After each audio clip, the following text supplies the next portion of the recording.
はい。多分これで始まってると思います。はい。確認だけしますかね。やってるかな。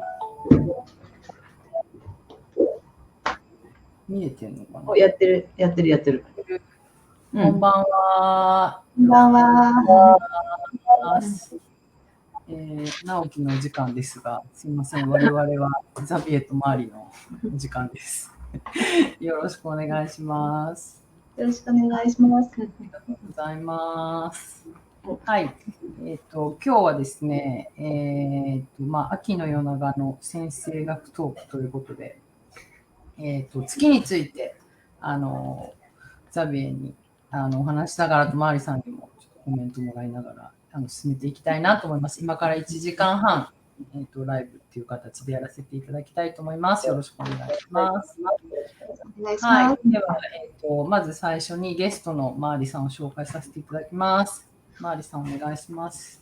はい、こんばんは。今日もよろしくお願いします。いろいろザビエから聞いてみたいと思います。お願いします。はい。ちょっとザビエに、マイクを渡すとね、もうそのまま私の元に帰ってこないので、まずスタートとしてですね、実は、前回、12星座の、その、子育てのね、セミナーをやった後に、そのセミナーに参加してくださった方から、今、画面に出ているような質問をいただいたんですね。月は過去や傷やトラウマを表すということについて質問があります。自分の本質が太陽星座なら、傷ついた内なる子供やトラウマから発生したエゴの自分が月星座であると捉えて良いのでしょうかっていう、こういうご質問をいただいて、で、この質問は、英語にしてザビエに実は、私の方で投げてあるので、その、質問に対する、答えというか、ザビエの考えということから始めていきたいんですけれども、なんかまず最初にちょっとマーリさんにも何かコメントいただけたらなと思うんですけれども、いいですか？お渡しして。はい。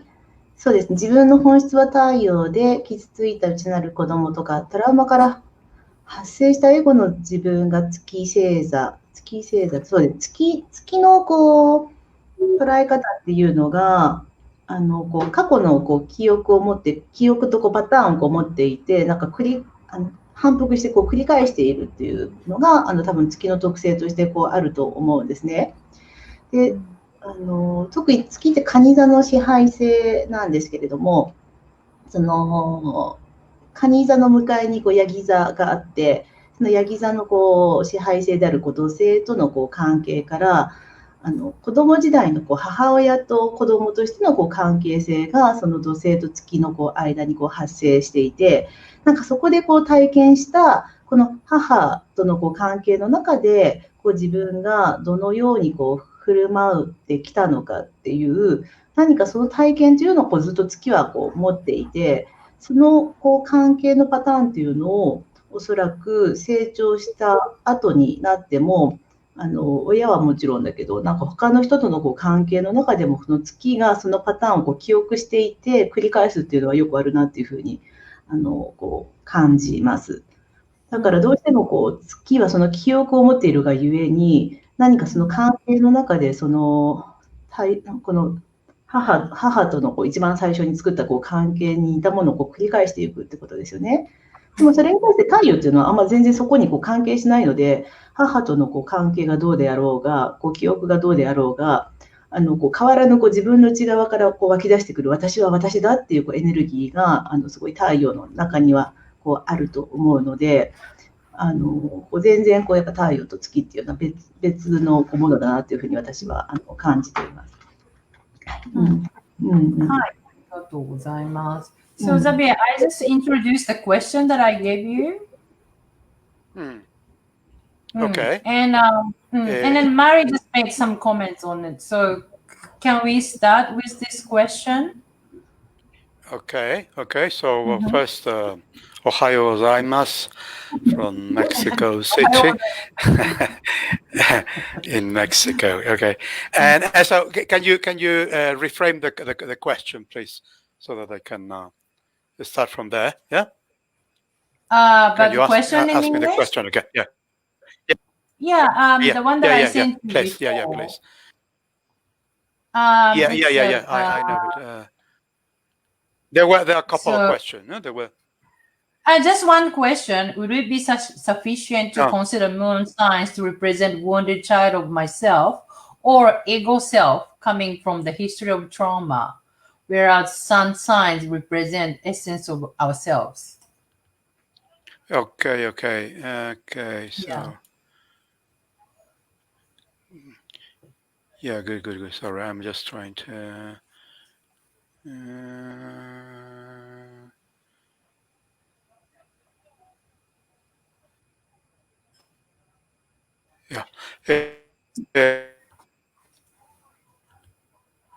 Yes, I wanted to close close my email to save energy because this computer sometimes can be very demanding. Okay, so sorry.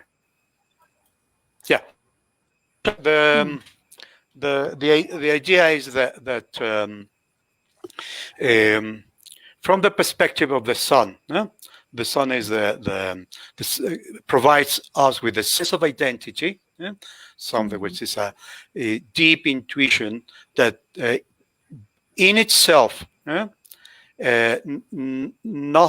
nothing can spoil, affect, or let's destroy it. Let's say it does the image, the metaphor. We cannot destroy the sun. So that's the first point. まず、太陽の、太陽の側から少しお話ししたいんですけれども、太陽というのは、自分のアイデンティティですよね。その自分自身というアイデンティティで、が、もちろんその太陽が表すものなんですけれども、それは非常にこの深い直感からやってくるものなんですね。そしてそのイメージとしては、私たちが持っているもちろん本質なんですけれども、何者によってもその本質というのが傷つくことはない、傷つけられることはないというものがこの太陽が表しているものだという点からまずお伝えしたいと思います。Okay. So, thus, nothing can destroy our essence. But in this world, in this existence, the world, the moon, it's there to reflect the energy of this essence, the energy of the sun. So we could say that the moon represents the image of this sense of identity. And of course, that image, if we use the metaphor of the moon as a mirror, that mirror can be broken or that can be cracked. So the image of our sense of identity can be affected. You see, but there's a huge difference between the essence nothing can affect and the image that can be affected. Okay, I think there's a key point. で、今の太陽のお話に対して今度相対する形でお伝えしたいのが、もちろん今日このテーマにしている月のイメージなんですけれども、月というのは太陽のエネルギーを反射するものだっていうふうに考えることができるんですね。で、月を一つ鏡というふうに、あえて表現するのであれば、先ほど太陽では自分の本質は全く何者によっても傷つけられない、傷つかないというふうに、お伝えしましたけれども、逆に、月というの、鏡としての月というのは、鏡がですね、どうしても傷が入ってしまったり、壊れてしまうということが、どうしても起きるわけです。といった意味において、太陽と月っていうのはそこが非常に大きく違うっていうことがポイントなんですね。まとめると、太陽は何者によっても一切傷つかない私たちのエッセンス、本質を表すものだと。一方で、その太陽のエネルギーを反射して、映すことができるのがこの月なんですが、一方で月は、まあ、鏡に例えるとすれば、その鏡は傷つく可能性もあるし、実際に傷が入ってしまうこともある。そこが大きな違いだということなんですね。So you see in the in good optimate conditions, in good conditions, in a good situation. Remember that the good enough mother, which is the moon. If the moon, the mother provides the child with comfort, care, and respect. So this essence of the child can be expressed, start expressing itself in a healthy way. So meaning that my sense of identity is being supported by the good enough mother, the good moon, a good mirror that help me to express myself. So I have a good self-image. That's the positive situation, or the best scenario. で、まあ、ここからも、あえて例えて言うならっていう形なんですけれども、まあ、その月を母親として例えるとしますよね。そうすると、母親というのはもちろん子供を育てる役割があるわけですが、この、月に象徴される母親が、その子供に対して心地よさだったり、まあ、そのケアだったり、あと、その子供に対する尊重、リスペクトというものを持って、接することができれば、その子供のエッセンス、本質というものは非常に健康的な形で表現されていくことになる。まあ、これは一番最善のケースとして今ご紹介をしています。すなわち、その月である母が良い鏡であった場合、ポジティブな形の鏡であった場合、その子供自身が抱く自分自身のそのセルフイメージというものですね。それが非常に良い形で、かつ健康的な形で表現されていくことができるんだということです。But if the mother was not good enough, I mean, the person who was my mother, the environment couldn't support me. So this self-image is broken. So I will have to, and then my father later on didn't help me to find a way to express my essence, connect my essence, express myself. So I will have to either to hide my image, my real essence, or invent another image to compensate this spoiled, wounded image of myself. But all this is about the moon. Because my essence is still there. So when you say all of this about moon, what do you refer to that all this? Well, I didn't get that. Yeah, all this is about the moon. Let's say it's about the mirror image. The history of this happens in time and development. So the point is that my essence is still there. Even if an image is spoiled, wounded, my essence is still there, and that's the key point for real healing. はい。で、先ほどは、ベストケースっていう形でお話ししたんですけれども、今、その反対のケースを、説明したいんですが、例えば、月鏡と言っている、ここでは言っている、その母親っていうのが、自分の子供に対して、最善の環境で、これは良い母親、グッド、良いっていうのをそのまま訳してしまうと、ちょっと異なって伝わってしまうので、最善っていう形で訳したいと思います。最善の環境で、子供に対して、接してあげられなかった場合、その子供は自分のセルフイメージというものがある程度傷ついたものを自分が持って生きていくわけですね。で、後ほど例えばその子供にとってのお父さんにあたる人が、その子供が自分の傷ついたセルフイメージをまたこの立て直していくとかですね、そういったプロセスにお父さんが十分に関わってあげられない場合、その子供に起こりうることっていうのは、その本来の自分のセルフイメージというものを隠して、生きていく。もしくは、全く本来のセルフイメージとは違ったイメージを自分でこう作り上げようとするっていうことをしてしまうわけですね。で、今ここで話しているのが、これ実は全部月の話であって、重要なのは、そういったことが過去に起きたとしても、その子供、ここであるその子供、その人物の本来の本質っていうのは、冒頭でも言ったように、絶対に傷つくことはなくて、本質っていうのは絶対に存在するんだということなんです。この、傷ついたとか、うまく表現できないとか、違うものを作り上げるとか、言った領域は全部月の話であって、実際、太陽の側から言うと、その本質っていうのは必ずそこに存在し続ける。傷つかずに存在し続けるんだということ。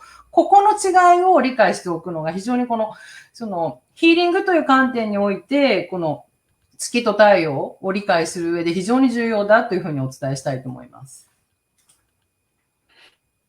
So that's a very important point, because of course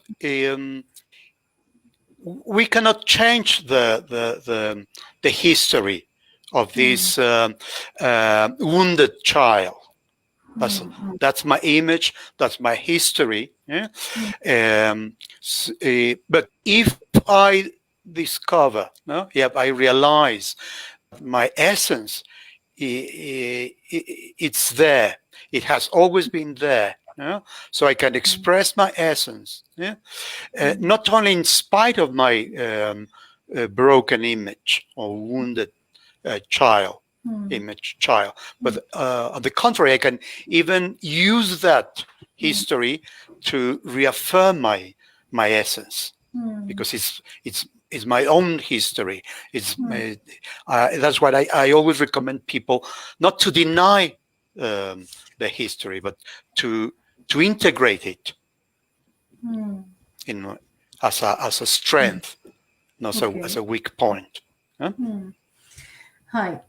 で、ここで今例で話している、例えば自分の傷ついたセルフイメージをその子供が持ってしまった、すなわちそういった歴史がその人物にあるということは、その歴史というものはもう変えようがないんですね。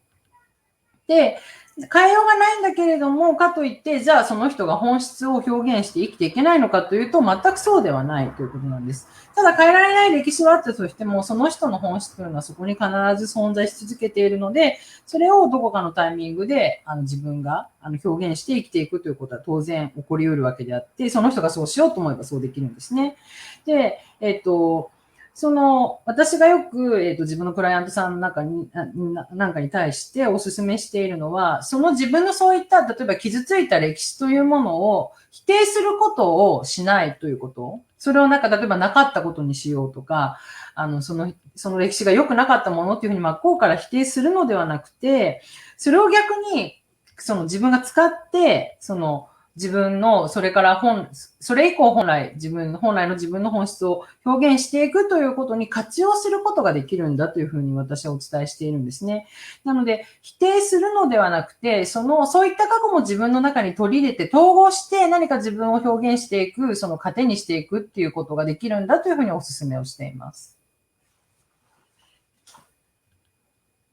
So you see that's a very, very, I mean, it's a key point, because some traditions in psychology, some types of therapies focus only on the moon side, on the image. They try either to heal or help us accept and adapt to that side, but they overlook the real, the essence, the power of the essence that doesn't depend on that goes beyond our story. 今私がお話ししていることは、非常に重要なポイントだと思っていて、その、重要なポイントだという言えることの根拠なんですけれども、例えばある種の、例えば心理的なセラピーであったりとか、心理学といったものの中には、この今ずっとここでお話ししているいわゆる月の部分ですね、その人の、過去からその今にかけてのこの歴史の中にある、例えば傷ついたイメージ、そこにある程度、そこだけに集中してフォーカスして、そこを癒していこうっていうやり方を選択しているセラピーや心理学っていうものは実際あるわけですね。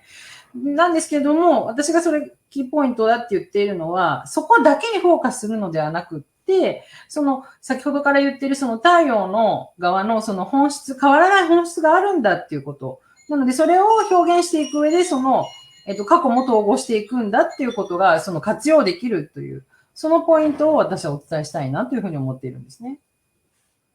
And then, of course, you can ask how we find we can find this essence, this sun, and according to Winnicott, from my own point of view, only and basically through playing. The child has to allow the child to play, because they're the only way to express himself, herself, and the other way to access reality. And the same with adult people. As adults, the only way to really express the inner world, the richness and the gift of our essence is through playing in a creative way. で、これは、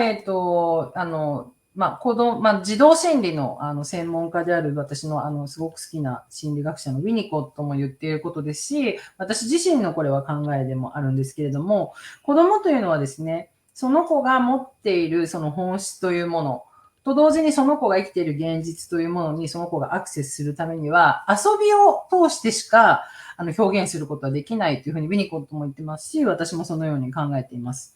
で、子供が要は遊びを通していろんな表現をするっていうことは、もちろんそうなんですけれども、私はそれと同時に大人である私たちも全く同様で、私たちの内側にある非常にこのリッチな豊かな私たちのこの内なる世界観っていうものを表現するときというのは、やはり遊びを通してしか表現することはできないんではないかというふうに私は考えているんですね。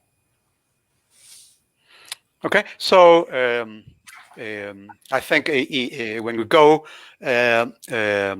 for this series of seminars on the moon, we will develop that much more. But any other question, or Mari-san, any other idea, opinion? OK。では、今回この話をしている、導入としてお話ししていて、後ほどご案内もするんですけど、3日間の月のセミナーを行うんですが、来月の末からですね。そこでまた月の話、この今のテーマの続きというのはもっと時間をとってお話ししていきたいなと思うんですが、今のではご質問の答えになったでしょうか。マリさん何かコメントはないですかっていうふうにザビエ言ってます。はい。すごい質問の答えとしては十分じゃないかと思うんですけど、ね、でもすごい難しいなと思うのが、多分ほとんどの場合が、その母親が、私も子供を育てた経験があるのでわかるんだけど、最善であろうと意識はするけど、おそらく最善ではないんですよね。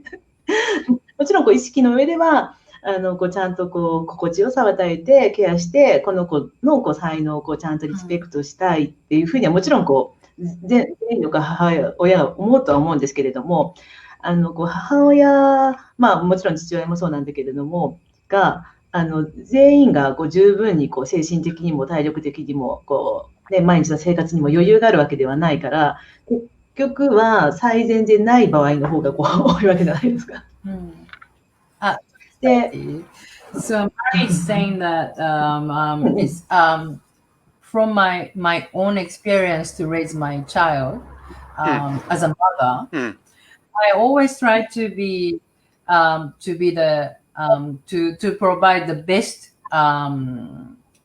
atmosphere for my child, to care about my child, and to give him a comfort, and then even to respect him and even his talent. But it's so difficult to be like that all the time. And I think it happens Of to course. so many of mothers and fathers. Of course.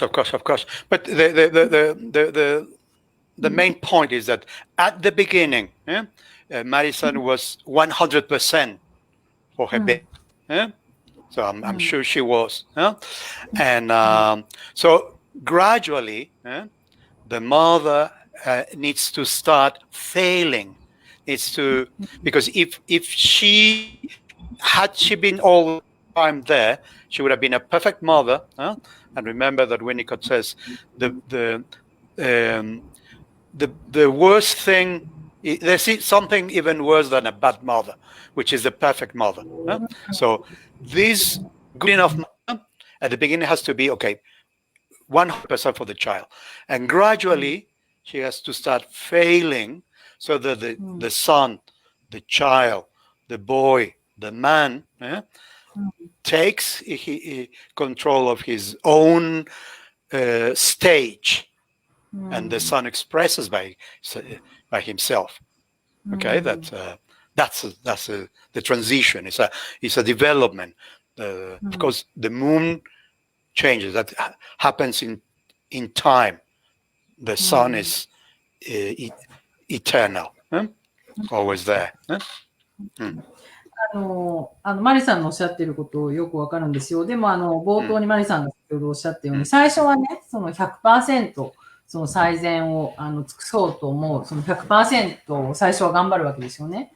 でも、最初に 100% だったとしても、どんなお母さんも、その 100% から始まって、徐々に失敗を経験していかなきゃいけない。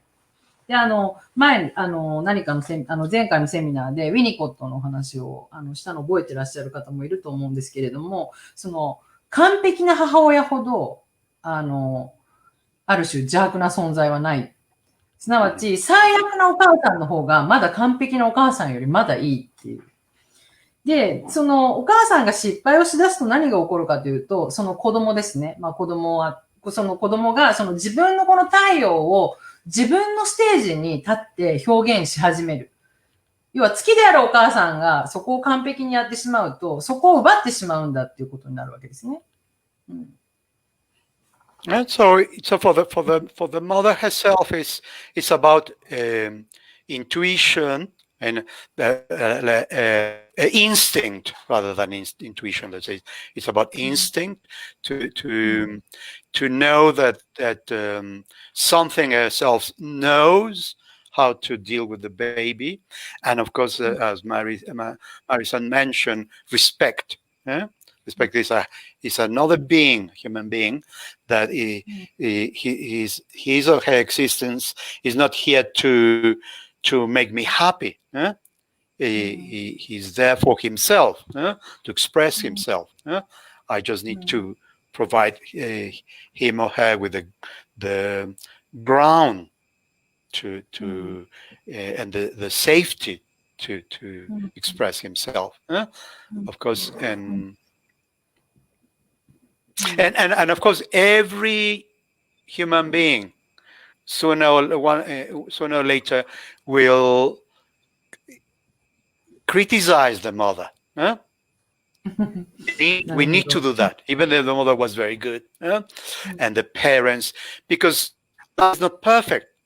You see, that the mother was for the child the world, the whole world. Eventually, it will be the whole world, the real world, and the world is not perfect. So we will never be 100% happy with the way the parents dealt with us. なので、その、お母さんっていう役割の人が、することっていうのは、シンプルに言うと、その子供がその事物の本質をただ表現できる、表現するための土壌と安全というものを、提供してあげるっていうことになると思うんですね。で、まあ、でも、どんなお母さんの元に生まれても、そのすべての人っていうのは、遅かれ早かれ、絶対母親も含め親っていうものをいつか、その批判するタイミングにみんながやってくるんだと思うんです。それはなぜかというと、この世界がまず完璧ではないですよね。その生きていくと、世界って完璧じゃないんだってことを私たちはどこかで気づいてしまうんですが、それと同時に私たちの親だって完璧じゃないっていう、いわゆる、親に自分が不満を抱くってことは、どの人物もすべての、生きとし生ける人がすべて、人類はすべてそれを体験するんだというふうに思うんですね。前に何かありますか、Okay. いいかな、質問してもいいかな。Mary has a question. 今お母さんの役割にその子がシンプルに自分を表現するための土壌と安全な環境を提供することだという話があったんだけど、前にこのアロヨの本を読んでいた時に、月が持っている星座っていうのはなんか安全なこのセキュリティとすごい関係しているっていうことが書いてあって、私もすごいそれは感じるんだけど、この月の星座が表現している安全な環境みたいなものっていうのは、それはなんていうのかな、周りにそれが提供されるものが書いてあるのか、まず両方だと思うんだけど、周りに提供されるからその星座なのか、それかその子が求めているものがその星座なのか、多分両方だろうなって私はすごく感じているんだけど、なんかそのアロヨのその説についてはザビエはなんかどういうふうに解釈するのかちょっと今聞いてみたいなって、その安全な環境って言ったら。So Mari's question is about the idea about the moon given by Stephen Arroyo, because we've been reading his book together. Yeah, good. Yeah, and in his theory, he said like moon signs shows the security, the security that we seek, or the security that we are supposed to be provided. Mary thinks it's both. It includes both. But what is your idea? Security. We mean we seek. Yeah. We mean we seek, we try to. Yeah. We are supposed to be provided, or both. Yeah, it's both. It's definitely both. Let's say that our moon expresses the way, and of course the aspects, the circumstances that this model of us, how she behaved, what kind of environment, we were provided. Let's say from that perspective, it's a conditioning. But it's also the way, of course, from that conditioning is the way we look for security. Let's say once the mother is not there, is how we deal with our home, our bedroom, our bed, our body, our nourishment. All that is the mother. So moon in Capricorn is very, very responsible, very strict. Moon in Sagittarius maybe is very open, very, very free, and so on.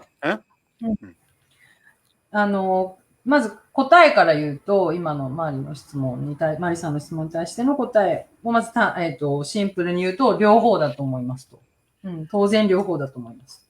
で、その月のサインっていうものが、表しているものは、一つ、その人物がどういった、環境に生まれてくるか、どういった種類のお母さんのもとに生まれてくるか、どういった種類の母性って言えばいいんですかね。なので、すなわち一つは条件付けという考え方もできるわけです。一方の見方をすると。で、もう一方で、そのお母さんという存在をちょっと一旦外して考えたときに、その人物がどういった種類の安全を望むのか、もしくはどういった形でその安全を自分が築こうとするのか。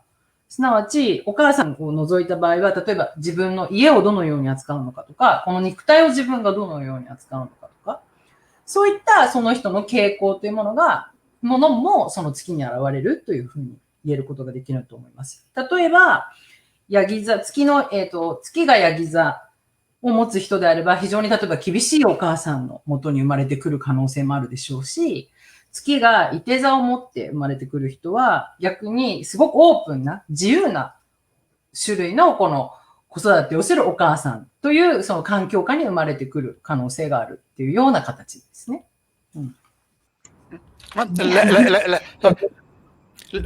Sorry, let's imagine this example, the situation. Imagine someone with a moon in Capricorn, an Aries, sun in Aries, with a moon in Capricorn. So, sun in Aries, okay, Aries, and moon in Capricorn. Okay. Yeah. So imagine this moon in Capricorn. One possibility, maybe the mother was always working. She was not there. There was a distance. There was loneliness and sadness. So my grandmother was taking care of myself. So I grew up with this image of myself that life is difficult. Maybe I don't deserve close contact. I feel lonely.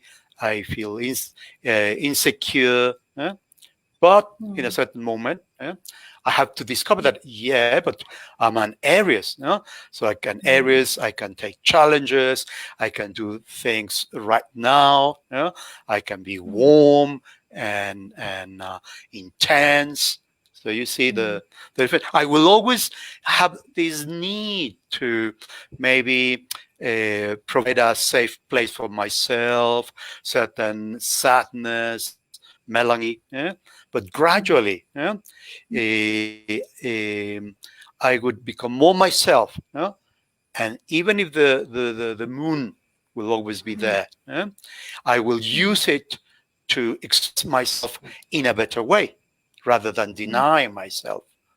なので、一つ例をとって、考えてみましょうっていうのが今のザビエの提案だったんですけど、どういった例かというと、太陽がお羊座で、月がヤギ座の人の場合の、イメージ、例ですね。で、この人のお母さんが、例えば、忙しくお仕事をしていて、なかなかお家にいない。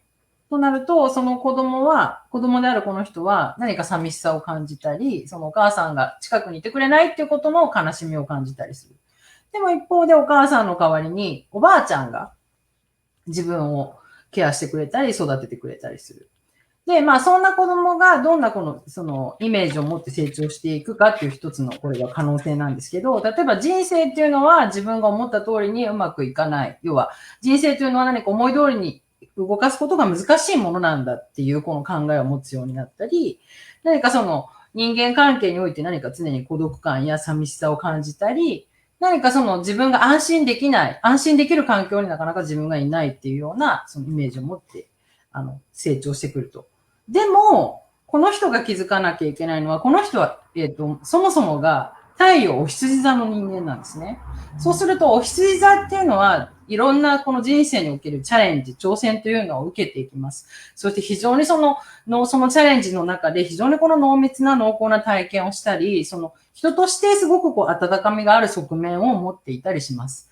で、月の部分でそういったようなそのお母さんやもしくは自分が育った環境で寂しさや悲しさっていうものを体験したとしても、それも自分の中に取り込んで、その自分を表現することに使っていくということなんですね。何かそういった寂しい悲しい過去があったっていうことから何か自分を否定してしまうのではないということなんですよね。Yeah?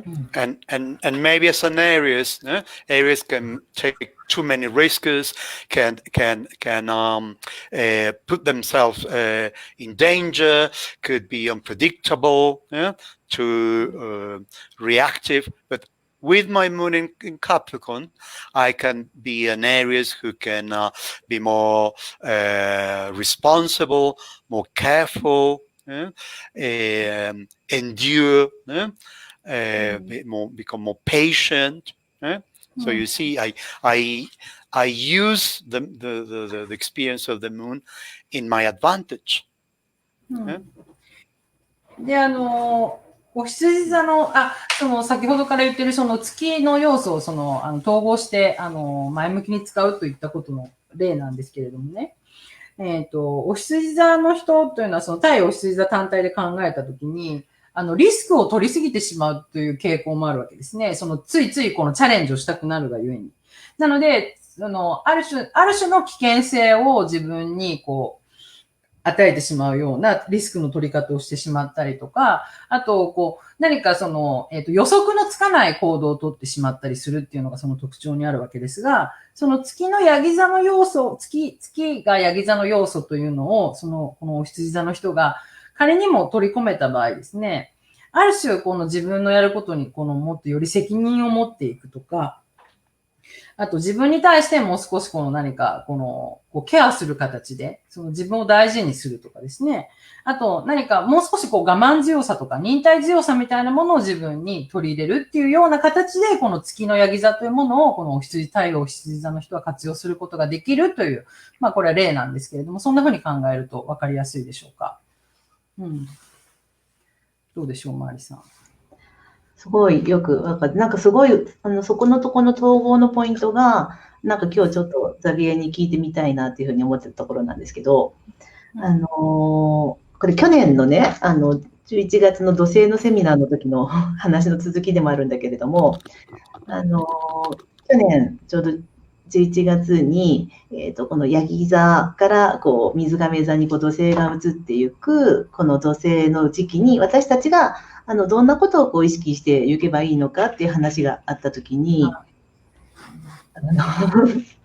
土星が、今、ヤギ座のシーズンで、今年の12月から、水亀座に移っていくので、もう本当にあと3ヶ月ぐらいで新しいこの水亀座の時代に移り変わっていくときに、なんかすごくね、ザビエが、話してたことで印象深かったのが、水亀座のシーズン、水亀座の土星の時代っていうのはどんな時代なのかっていうと、多分今日ね、これ見てる方も皆さんご存知だと思うんだけど、今年はグレートコンジャンクションで木星も土星も水亀座に入ってくるんだけれども、その向かいの獅子座の太陽っていうのがすごく大事で、本当に私たちがこのさっきからザビエが言っている太陽が持っている決して傷つかない自分の本質、ユニークな個人として、そのユニークな個人でありながら、この水亀座、土星が象徴している社会と関わっていくっていうことがすごく大事なんだよって話をしていたんですよね。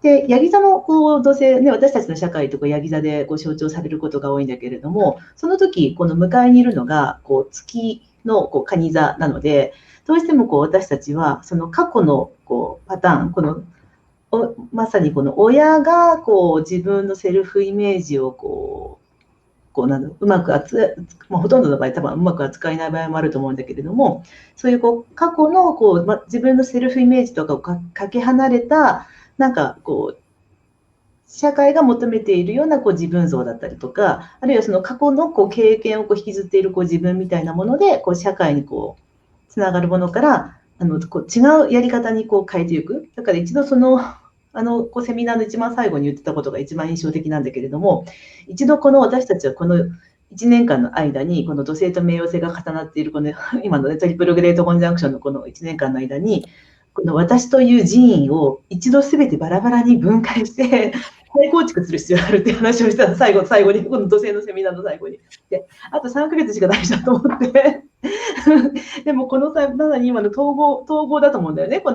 そのザビエが言ってるこの人員をバラバラにして、その水亀座に向かうにあたって私たちがやっていくのは、まさにこの太陽というセルフイメージを中心とした、この太陽を中心になると、これもザビエが言ったことなんだけど、私たちの太陽っていうのはもちろんこの宇宙の太陽と一緒で、常にエネルギーが満ちていて、自分でこのエネルギーを供給できるから、いつもエネルギッシュな状態でこの社会とつながることができる。だけど実際には結構社会にもう会社疲れたみたいな、もうなんか月曜日行きたくないとか、日曜日になるとでこれくらいの時間になるとなんか結構疲れるとか、そういう人もすごく多いと思うんですけれども、だからみんながすごくこの今その月と太陽を統合していくっていうのがこの大事な時期だなと思っていて。なんかすごくその統合していくって言った時に、もちろん私たちは先生してやっているので、この自分の太陽と月の星座のイメージを使っていくっていうことなんだけれども、何かその時にもっと私たちがうまく統合して取り込むっていうことをどういうふうにプッシュしていけるというか、その辺がもし何かあればちょっとその時期の話も含めてちょっと聞きたいなと思う。時期の話も。いや、時期の話はあと3ヶ月でね、あれだから水亀座に入るからね。So, Mari was just reintroducing all of your idea that was introduced in the Saturn workshop last year. Remember when you were here? You were mentioning that I tried to make it short, but in the end of the seminar, you are introducing the idea that we as a temple, we have to we have to construct our own temple, but we have to distract it once, because in order for us sorry, it was cut. We have to build a temple. Yeah. But before we rebuild, we have to distract our own temple. Because the Satan is we have to demolish first. Okay. Sure. Because Satan is going into the Aquarius, and there's a なんだっけ、獅子座が出てこない。Leo. Sorry. The Leo is in front of Aquarius. So since with this position, it's going to be very important for us to have our own essence as Leo. Not as Leo, but of course. From Leo. Yeah. So that's why we have to integrate the sun and moon. Yeah, exactly. Yeah, that's very important. And Mari's question from here. So, what do you recommend us to do? Because we only have 3 months to go for the Saturn to go into the Aquarius. We only have 3 months. And what can we do during these 3 months? Sure. What do you recommend us to do? First, say we only have 3 months, which seems a little time, but Saturn's been there for more than 2 years, 2 years and a half. So I think we have to observe. We have to see how many things have been demolished, affected, cracked and demolished through these transits. And because I think the transits have been very intense, so many of the flaws, the needs, and the strengths, of course, have been have become very clear, not very obvious. So it's like, and I think we have to these 3 months. We have to think more in Capricorn first. No? Let's say take advantage of that still in Capricorn. So to experience this, let's say, dry, hard reality. What what's been fallen, what's been is still there because it has to be there, and so be very, very real. Let's say the only thing we need is to be realistic. Have less a minimum of fantasies, maximum truth, as much as possible, no? And to say with this we're going to Aquarius to build, and this building has to be as perfect as possible. This new building, because it's the last opportunity, let's say. So when you say perfect, in what way? Because it's perfect, because you see, a Capricorn is okay, the way things are, and Aquarius is the let's say is the mandala. That's why it has to be perfect. No? The ideal, but ideal, let's say, is the kingdom. Is heaven in earth. That's Aquarius. So even if the world is not perfect because it changes, the Aquarius, the world of the archetypes, that world, it's in itself perfect. Okay. Though the world is not perfect, and that's that I will want to add later on something about this. Let me finish then. Yeah, pleasure. なんかわかんなくなっちゃったやばい。ですね、はい、戻ります。今の周りの質問に対して、まあ、あと3ヶ月しかないというふうに、まあ言ってしまえば事実そうなんですけれども、でもただ考えてみてほしいのが、3ヶ月後、水亀座に土星が入ってから、そこから2年半、少なくともそこに居続けるわけですね。そうすると、まあ、時間は十分にあると考えたときに、まず今するべきこと、私が思うするべきことというのは、まず観察をしてみてほしいんですね。何を観察するかというと、先ほど言った自分を一度要は大きく壊す。自分の人を壊すって言ったときに、どういった部分が、どのぐらいの分量で実際に壊されているんだろうっていうこと。で、そうやって自分の中にあったものが壊されていく中で、自分にとってのニーズ、必要なものと自分の本来の強さっていうのがどこにあるかっていうのがおそらくそこ比例して分かってくるんではないかと。それを自分が今どのように見ているのかっていうことなんですね。といった意味において、まだ今はヤギ座に土星があるといった意味で、ヤギ座の側面っていうのを有効活用するといいと思うんですね。それは、言い換えると、この非常に乾いた、かつ、何か、決して柔軟ではない何かこの現実の厳しいイメージ。自分がある程度、現実的になった時に、今私たちが見ている世界の何か冷たい乾いた部分っていうものに対して自分がとことん現実的にそこを直視してみるっていうことなんですね。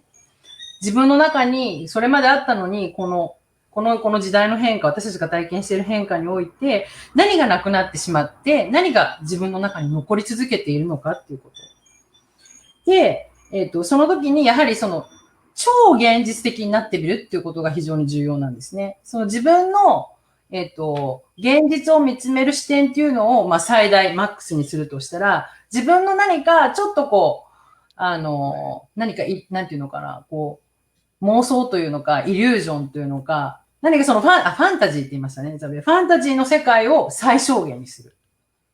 これが、土星がヤギ座にいるうちに、私たちが土星のヤギ座の要素を最も活用できるなのでそこをしっかり見ておいた上で、じゃあ今度、土星が水亀座に入っていった時には、今度自分にとってその、ある種完璧に近い、その自分というものを作り上げていくことに注力する。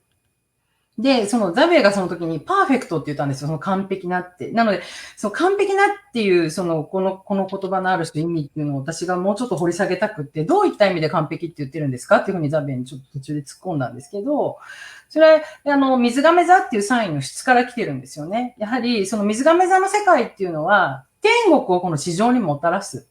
自分のこの現実を天国のような世界にしていくといった意味において、その完璧な何か自分自身。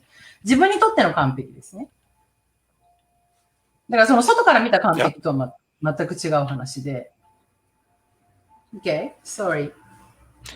Sure, perfect. Yeah, I think Marisan's question was very, very important because it allows me to give you this message, this idea. I think is very, very important, which is that the sun, no? Sorry about ambulance. It's my neighbor. Okay. I thought it was the internet. Sometimes the internet makes strange sounds. Good. Yeah. So what I wanted to share with you is this notion that the sun is the essential reality. There can't be something more real than the sun. You see, that's it. The sense of identity is a sense of being real 100%. Essentially real. Whereas the moon, in contrast with the sun, the moon is a sort of bridge between my inner experience and the outer world. How, as a baby, I feel, and how the mother and my mother's environment, my mother's reality happened. So you see, it's subjective and it's a relative image of reality, let's say, because we cannot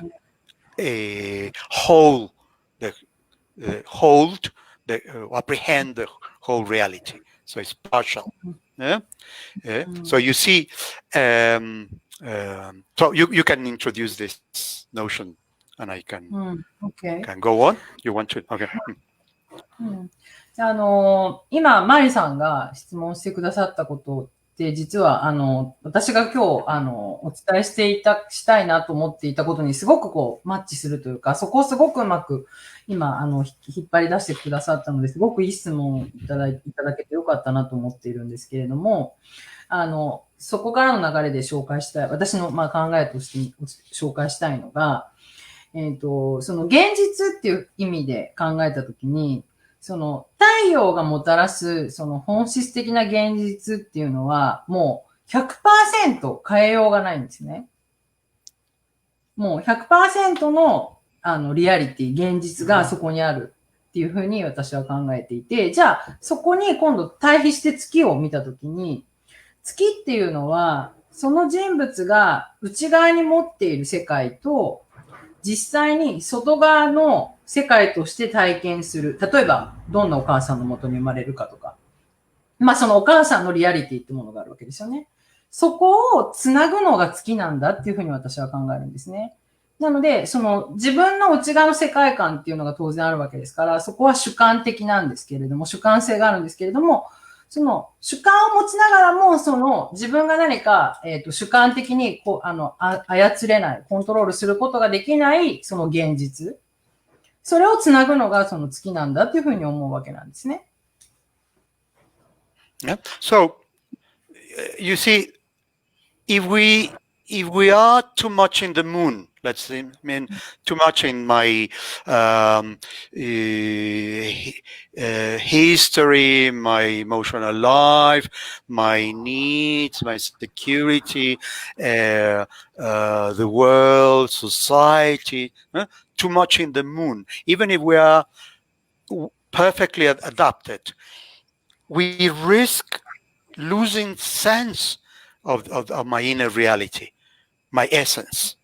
You see, there's a risk of this over adaptation, to be too much in the moon. So because we need a mother, and we are here in the mother to get to know ourselves, to get to know our essence. So if we go in the opposite direction, we lose this sense of inner reality. So that's exactly what's been happening. You want to say that, or I can? No, it's okay. I can complete the idea. Yeah. So that's exactly what's been happening now. Yeah. You see these transits, this crisis. With Pluto and Capricorn, Jupiter, Mars, Saturn, of course. No, with Pluto, it's been 100% Saturnian, meaning we have discovered that we are fragile, that the world is not safe, that we can, as people, as a species, as individuals, can be deleted, erased from the world. Everything we have built, this temple we have built, and we were so proud, so safe to be here, and it's almost on the point of being shattered. So, but whereas Saturn in Aquarius wants us to be a sun, wants us to be a Leo, a good Leo, let's say, 100% ourselves. So Saturn in Aquarius will tell us, if you want to belong to this temple, if you want to belong to this community, this world, you have to be 100% real. So that's exactly where we're heading to. Saturn is helping us to destroy the illusion, to create a new sense of, recover our sense of a reality, or discover it. Okay. The inner Sorry, reality. if I forget, sorry. Yeah. If I cannot complete. It was quite long. Yeah, it was very long. It was long. So hi. So you can mention the first part. Let me talk. Otherwise, I will forget. Okay. So sorry. Yeah. Sure. ザビエに突っ込まれた。私が忘れちゃうから、ちょっとザビエ待ってね。ごめんなさいね。最初にザビエが言ってたのは、その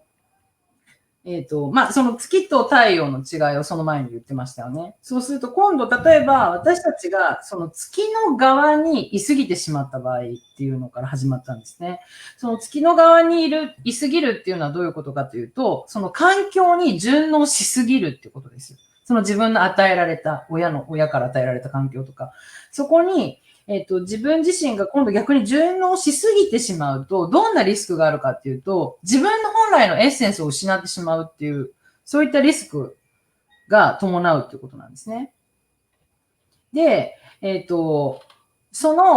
まさに今この時代に起きていること、私たちがこの今の時代にこの同時に一緒に体験していることっていうのがおそらくそれに近いんだと思っていて、結局この、私たちが体験しているこの世界に今起きていることが私たち人類に知らせてくれていることって、ある種こういう考え方ができると思うんですが、その人類っていうのは、私たちっていうのは実は非常にその傷つきやすさを持った繊細なその生き物なんだっていうこと。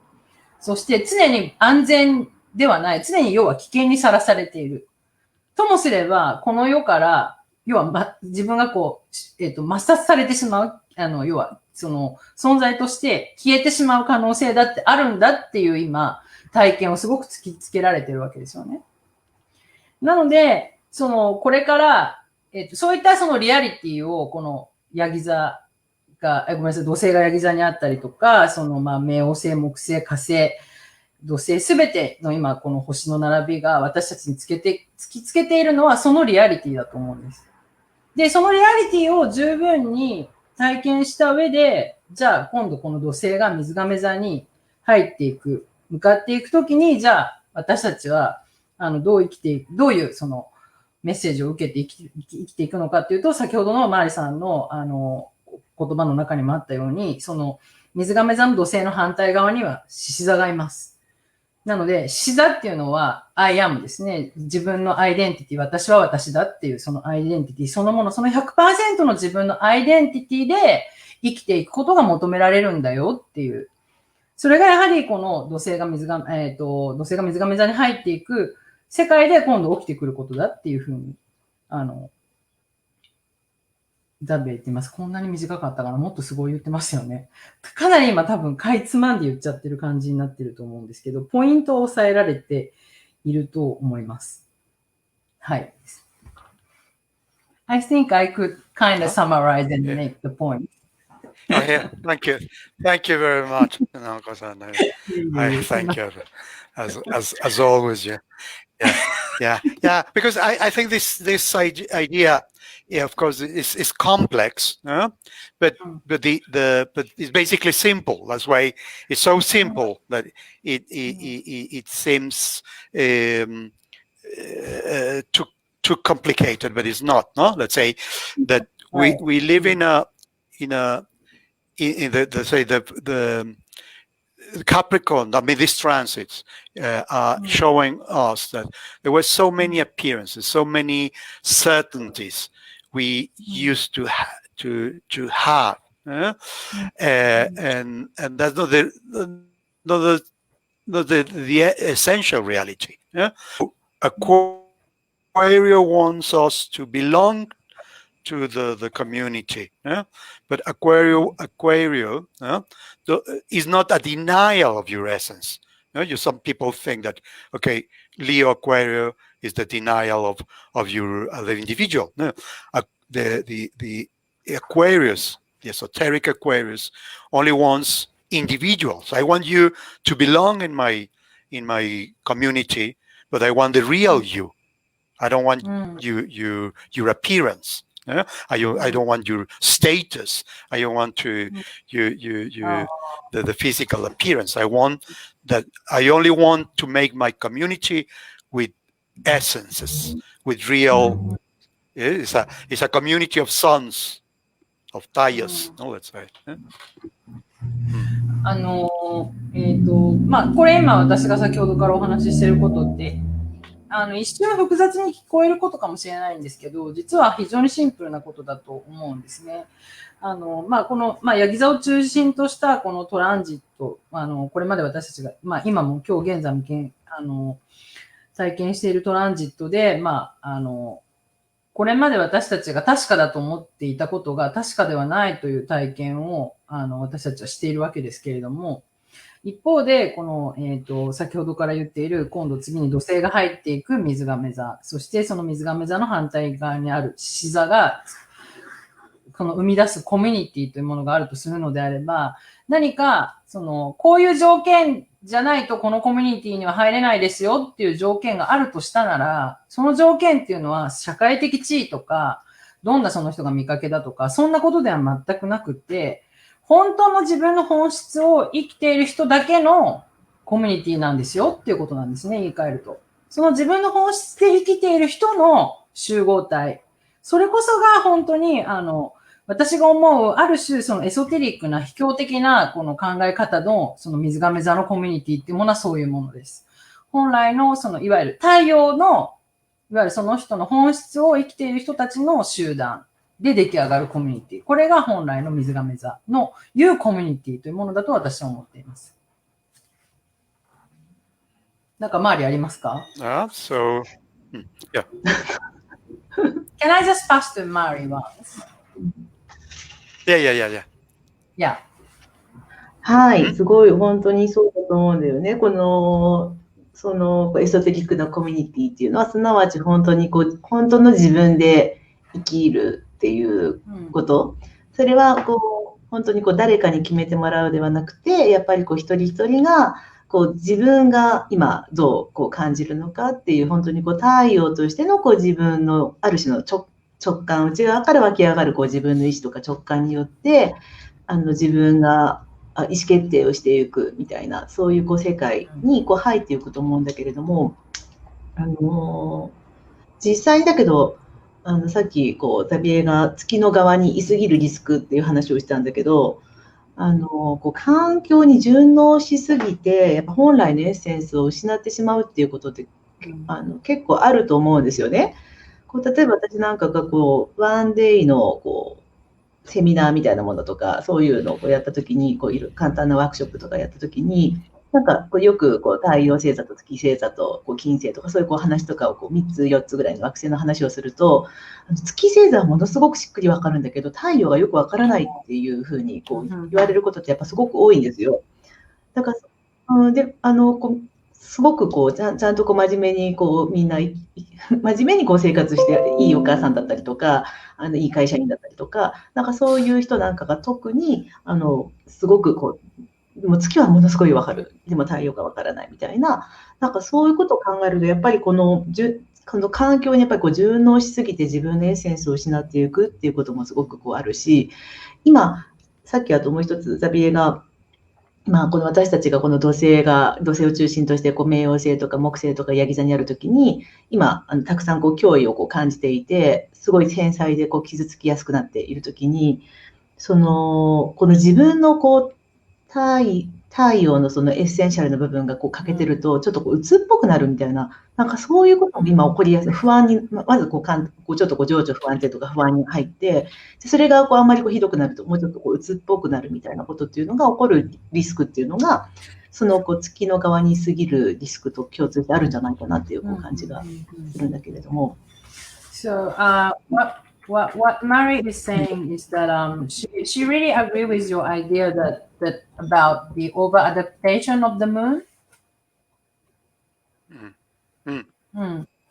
Because when she introduced like one day seminar and then people gather and those people say that like they really understand about their own moon sign, they can understand, but sometimes it's difficult for them to understand about the quality of their own sun sign, and those people are normally have a social role, like as a mother or as a wife or as a person working in a company, or they have their own social role, and then they really do their own best. They make best effort to act as that role, so that they kind of become more lost in their own true essence.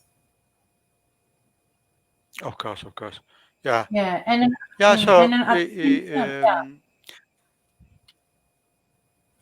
And one more point that she made was that at this timing of this world, if we are losing that sense of our own like true identity, that could lead us to be more kind of like a bit like mentally ill.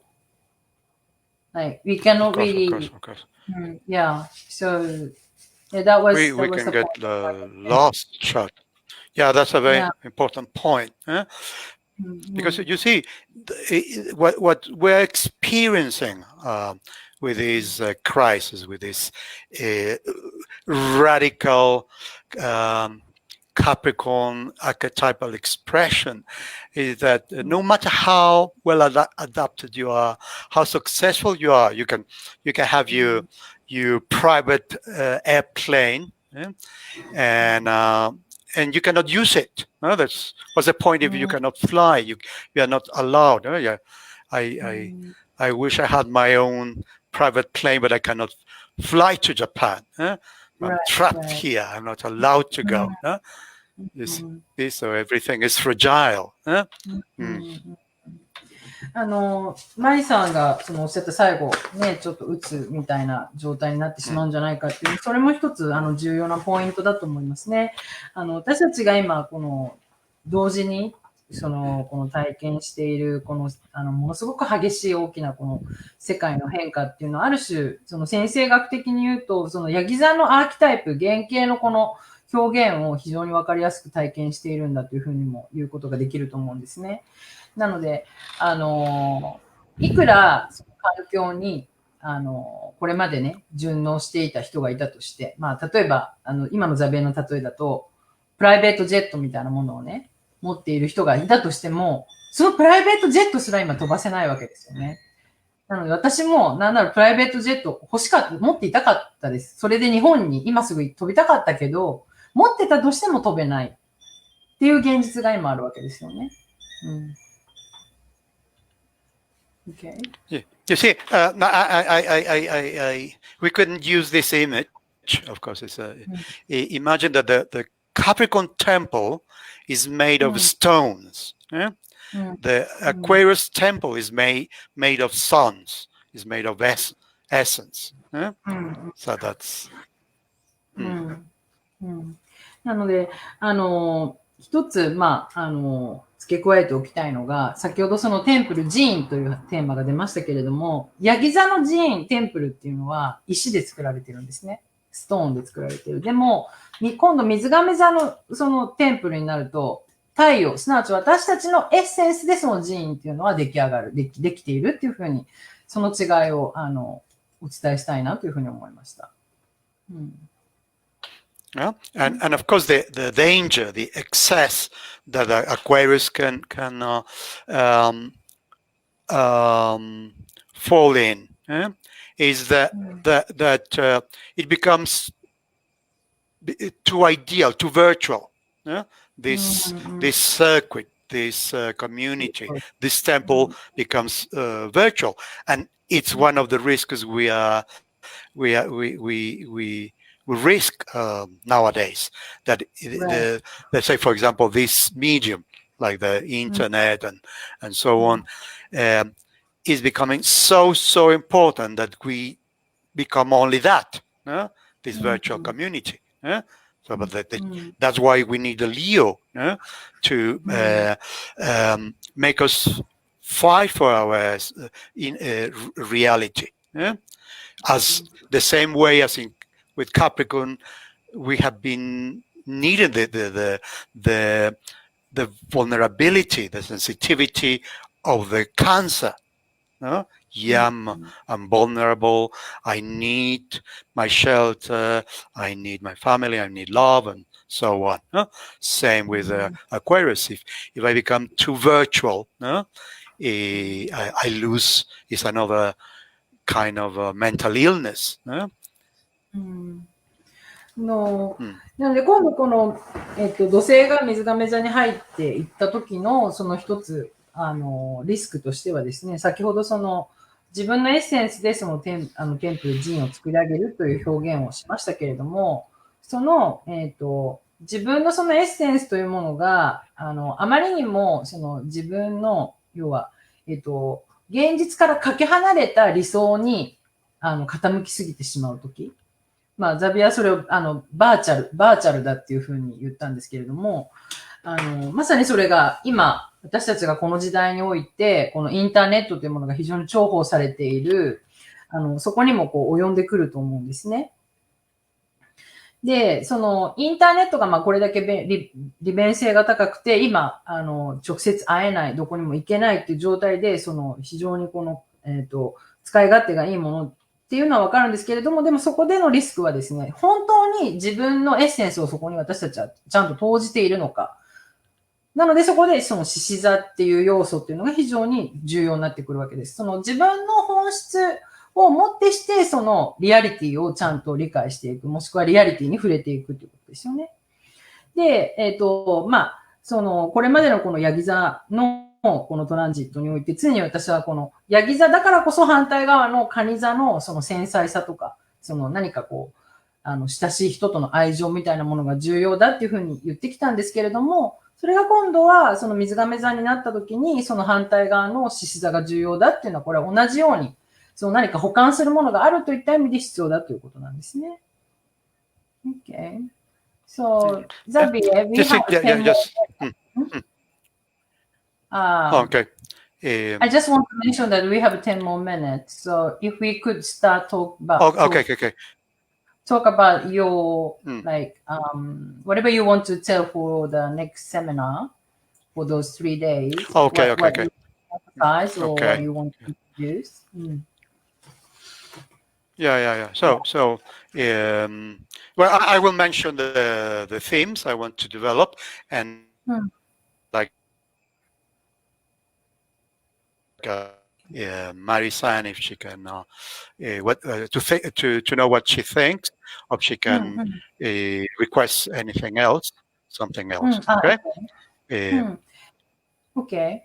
今からですね、お時間がね、なんだかんだであと10分ぐらいになったので、今、ザビエに、これ月の話をしてるのって、その10月のね、今度、セミナーをやる、前段のこのイントロダクションみたいな形で今回お話しさせていただいてるんですけれども、それに関して、ザビエがその3日間でお伝えしたいポイントっていうのを今からちょっとお話ししたくって、で、マリさんにそれ聞いてきてもらいながら、何か追加でね、マリさんの視点で聞きたいこととか、そういうのあったらまた教えてくださいっていうふうに言ってます。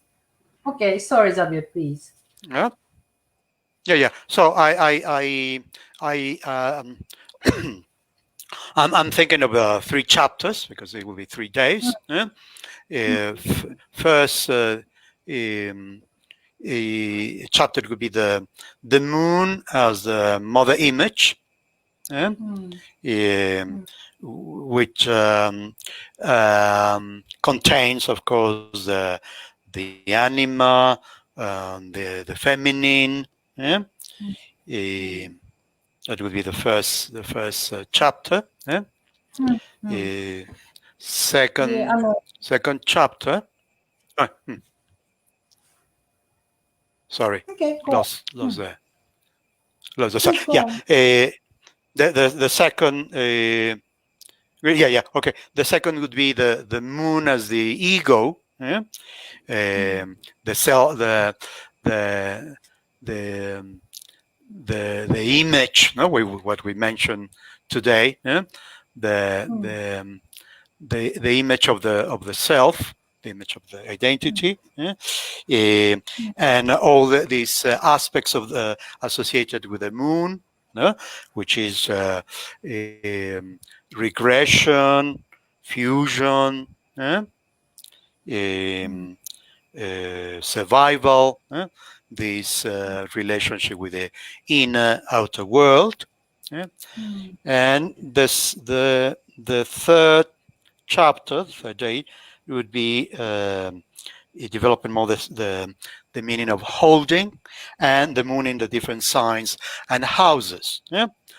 But since the last time we had problem to fulfill the ambition of talk about each sign, I would like to talk the 3 days to distribute this moon in the different signs and houses throughout the 3 days, so that we cannot rush to the end as last time, and we have to complete anyway. Sorry. Okay. で、3日間で、分けて、3日に分けて、お届けするということで、3つのこの、テーマっていうのを私の方でも考えました。で、まず1つ目のテーマとしては、その月を、いわゆる母性のイメージ、もしくは私たちの中の女性の持っている側面、女性としての側面。これ、実際に男性女性関係ないですね、その人が。その人物の中にある女性、ユングで言うとアニマ、ユング心理学で言うとアニマですね。その女性性というふうに言われたりもしますけれども、そういった側面のテーマが一つ。で、もう一つのテーマというのが、そのエゴの部分の自分というところの観点から見た月というものですね。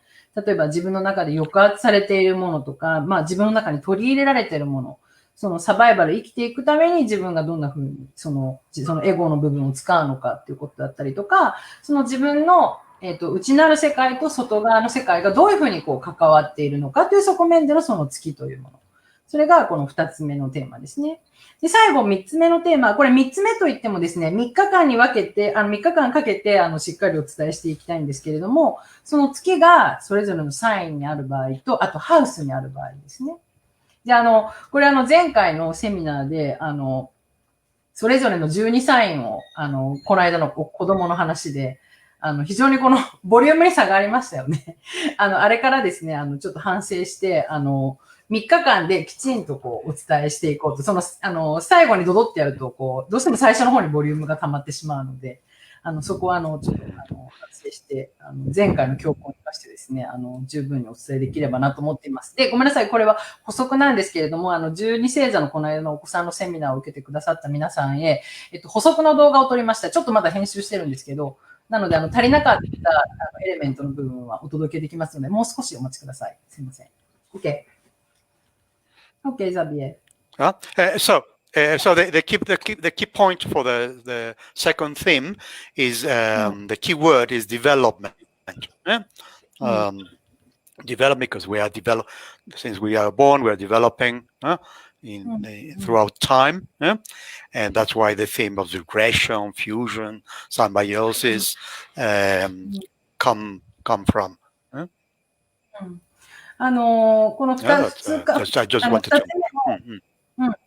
そのエゴっていうテーマのところでの、私にとっての一つ大きなキーワードっていうのは、その自己の発展、自己を発展させていくっていうディベロップメントって今ザビエ言ってたんですけれども、が一つキーワードになりますと、もちろん私たちはこう、このね、自分のこの肉体に生まれ落ちたその日からもうずっとこう人類として一人間としてこう発展し続けているわけですよね。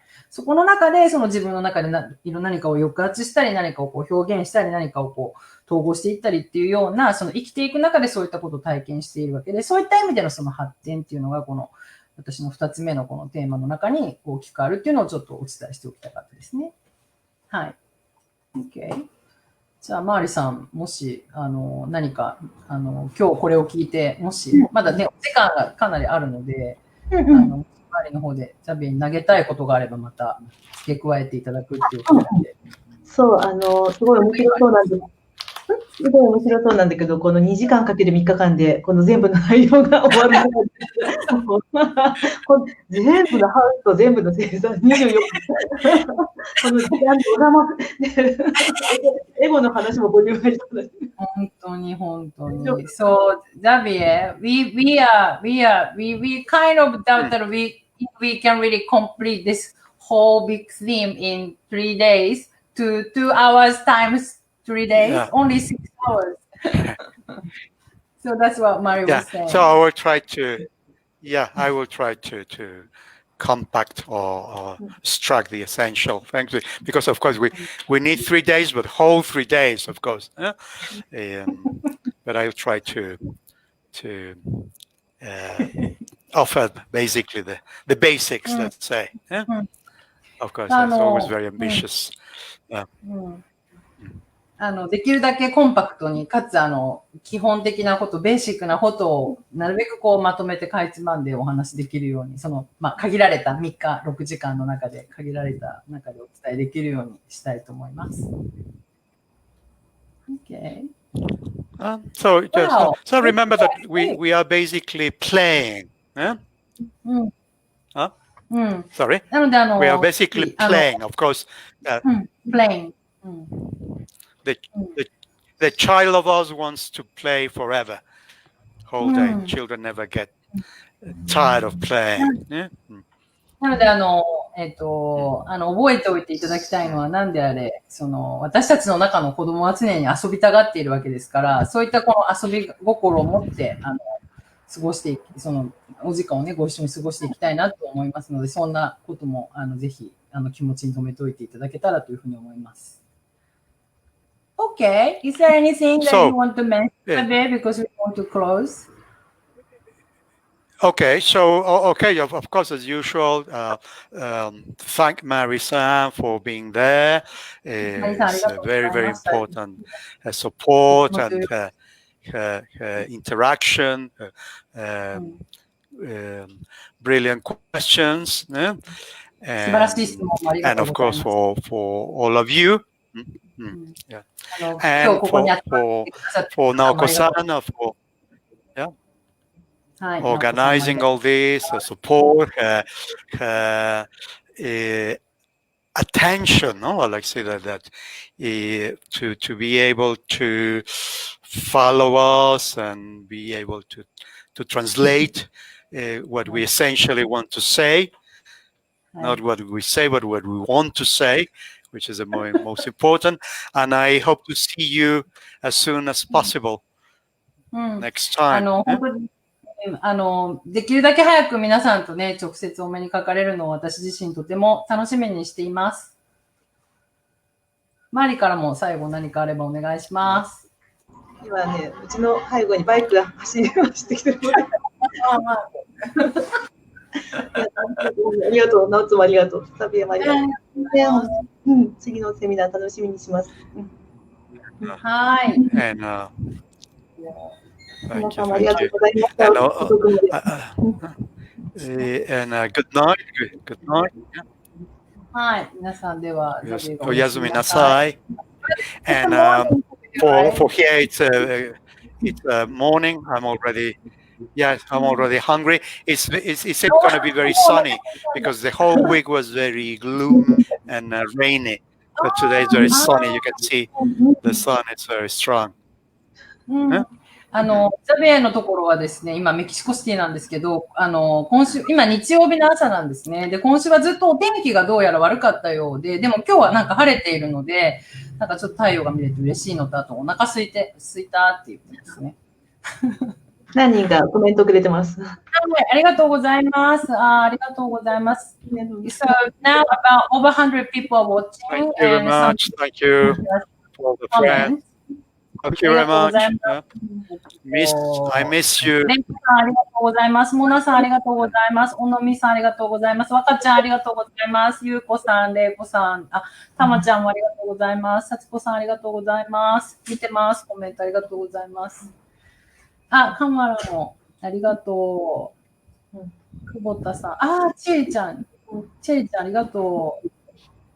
あと、けごやさんもありがとうございます。月のセミナーぜひいらしてください。ザビエをね、日本に本当に私呼びたいんですけれども、まだ日本に入国が残念ながらできないんですね。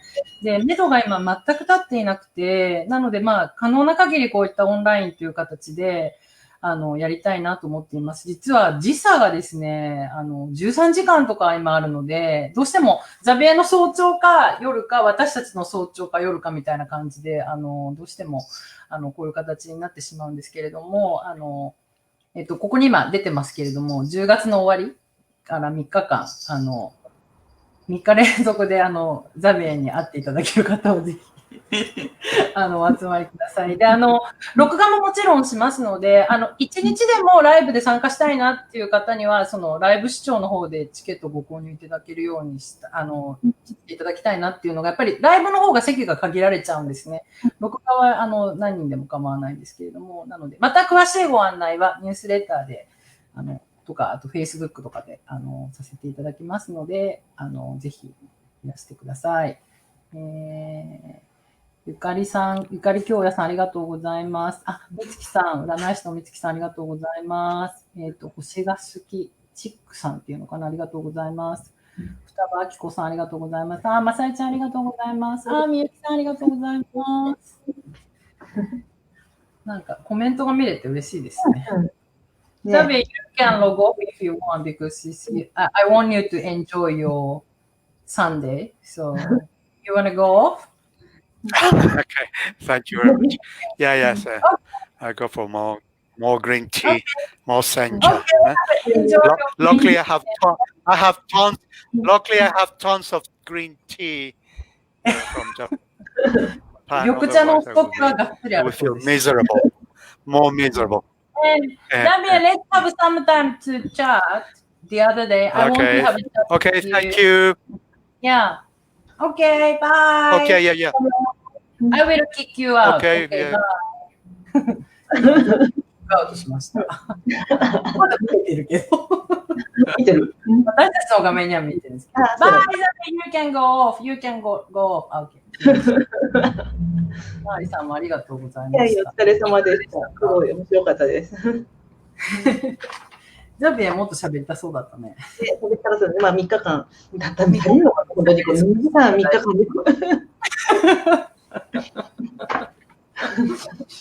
で。ねえ、いやいや、面白かった。ね、月ってやっぱ難しいですね、なんか。そう、なんかでも重要でもあるしですね。やっぱ環境に馴染んだりとか、その、やっぱ適応するのには逆に月がなければ、さっきザビエが、この自分、うちの世界と外の世界をつなぐって言ってたけど、月がないと適応障害みたいにもなってしまうし。適応障害ね。そう、月が外側の世界をこう反射してうまくつないでいくっていうのもあるから、もう重きを置きすぎると、今度はエッセンスを見失うっていう、なるほど。なんか自分のアイデンティティ障害みたいになってしまうし。そうですね。いや、なんか、